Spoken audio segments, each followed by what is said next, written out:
commencer avec la catégorie industrie et les entreprises de moins de 3 ans. Et va venir me rejoindre Sébastien Trégaro, qu'on peut applaudir, de la société GEM, G-U-I-M, à Plomeur, tout près d'ici.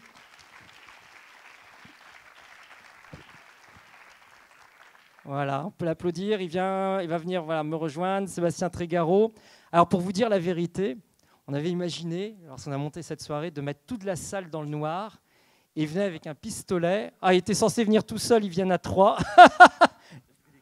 Esprit d'équipe. Avec un pistolet pour vous tirer dessus. Alors, on va prendre... Ah, j'ai piqué le micro. Merci, Pierre Montel. Et on va prendre... on va expliquer pourquoi. C'était quoi comme pistolet et ça sert à quoi? Ou comme pistolet, j'ai pas un pistolet, d'ailleurs, c'est un vrai fusil qu'on le voit. Bon, le mot pistolet, bon, j'aime pas trop. Non, ça non, a non. Une couleur un petit peu péjorative. Donc, bonsoir à tous. Donc, nous, ce qu'on présente, donc, je vais reprendre le terme pistolet parce que vous l'avez Non, mais entendu. dites fusil, allez-y. Fusil, c'est pas mieux. Bon, dispositif. Dispositif, voilà.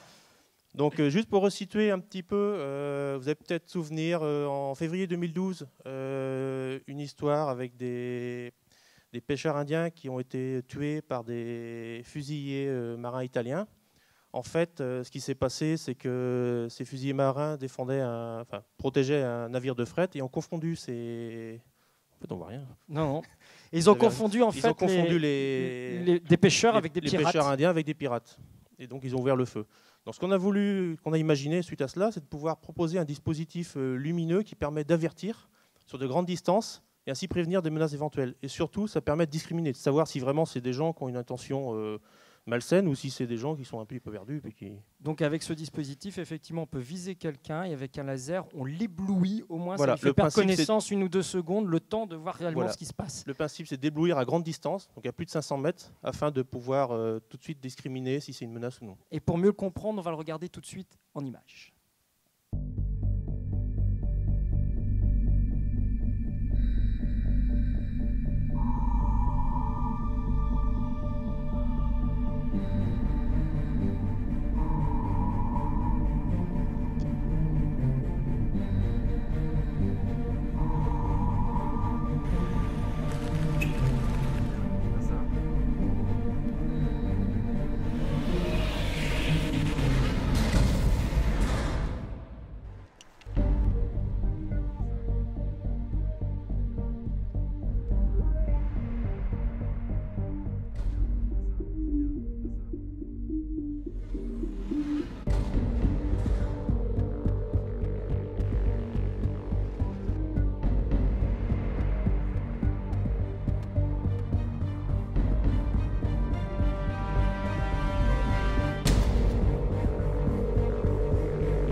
Voilà, ce dispositif laser, on voit bien, on voit beaucoup de militaires. C'est pas réservé uniquement aux armées ou aux marines. Hein. Non, surtout pas. En fait, la vidéo a été faite dans un cadre un peu particulier. Il s'agissait de pouvoir... on a participé à un salon qui était dédié pour les forces spéciales, donc on a tourné cette vidéo pour eux. Mais il faut savoir que ce dispositif, cet appareil laser, n'est pas que pour les militaires. Il y a une application duale. Il peut aussi servir pour tout ce qui est police, gendarmerie, aussi protection de convois humanitaires et bien d'autres choses, sites pétroliers. Alors, prix de l'innovation, parce que conçu 100% dans le Morbihan, en termes d'innovation, combien de temps de développement pour ce type de matériel? Alors, on va compter à peu près 8-10 mois pour développer ce matériel. La difficulté, c'est quoi sur un matériel de ce type? Alors, moi, une difficulté que j'appréhende, donc mes collègues peut-être confirmeront ou non, C'est surtout, alors il y a l'aspect technique, bien évidemment, l'aspect sécurité, donc pouvoir garantir à n'importe quelle distance qu'on ne va pas, qu'on éblouit bien et qu'il n'y a pas de lésion. Ouais, on doit tirer, mais on ne doit pas tuer ou blesser la personne en face non plus. Voilà, le but n'est pas de faire mal, il est juste de prévenir et d'avertir. Et la deuxième difficulté, c'est quand on parle de laser, tout le monde pense laser, oh, ça fait mal. Il y a aussi dans le fait que, aujourd'hui, il y a beaucoup de dispositifs qui utilisent des sources laser. Si le laser est mis en œuvre de manière correcte et en respectant toutes les normes, il n'y a pas plus de danger qu'avec d'autres matériels. Ouais. On voit bien l'histoire que vous avez dit, qui vous avez marqué sur ces personnes qui derrière ont été jugées d'ailleurs pour avoir tué des innocents. Comment est-ce que ça se passe? Vous avez cette idée qui vous marque. Comment est-ce que ça se passe derrière pour trouver des partenaires industriels capables de vous aider? Est-ce que vous avez fait la recherche vous-même, la conception vous-même? Avec qui vous avez travaillé précisément? Alors pour ce projet, nous sommes entourés de partenaires locaux, parce que comme vous l'avez dit, on privilégie avant tout le savoir-faire local. En France, on n'est pas plus bête que les autres, on peut tout faire, on a tout ce qu'il faut, toutes les compétences. Et on travaille notamment avec une boîte sur Brest qui est Evosense, pour tout ce qui est partie optique laser. Moi, je ne suis pas laseriste, je suis électronicien. Et puis pour tout ce qui est certification suivi des normes, un laboratoire qui s'appelle Laser Conseil qui est sur Lannion.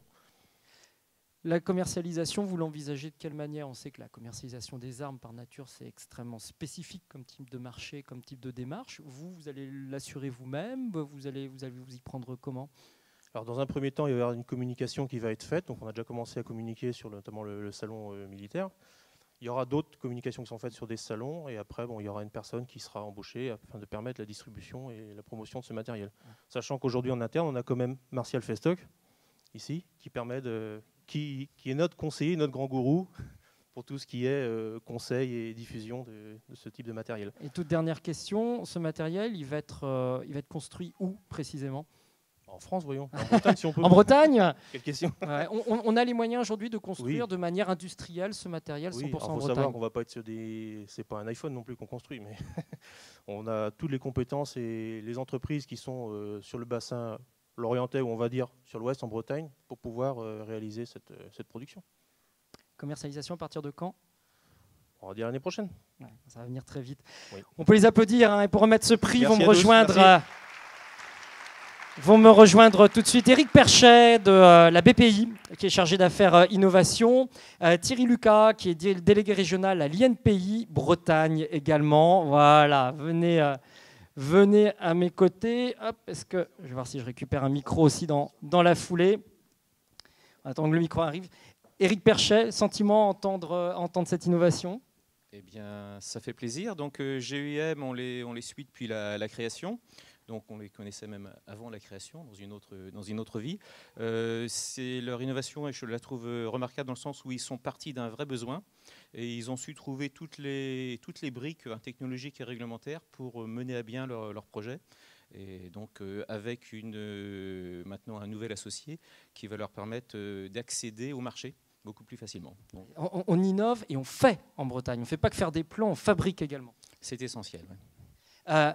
Du côté de l'INPI, hop, je vais récupérer un micro, comme ça sera beaucoup plus simple derrière.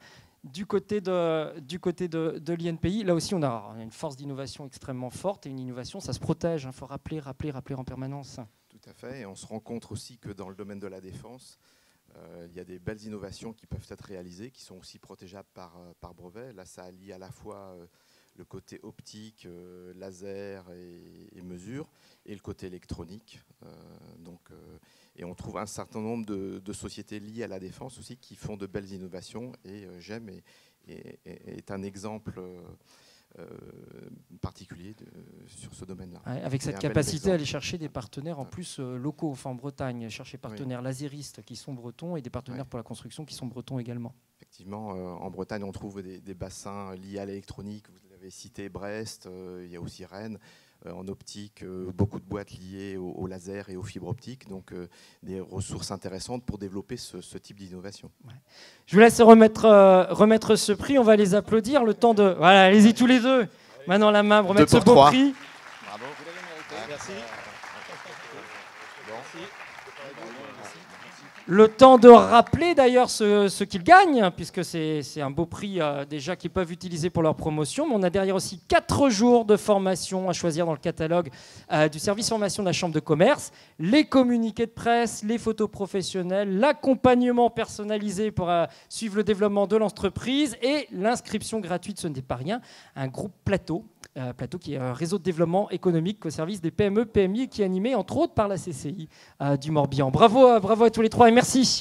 Merci à vous.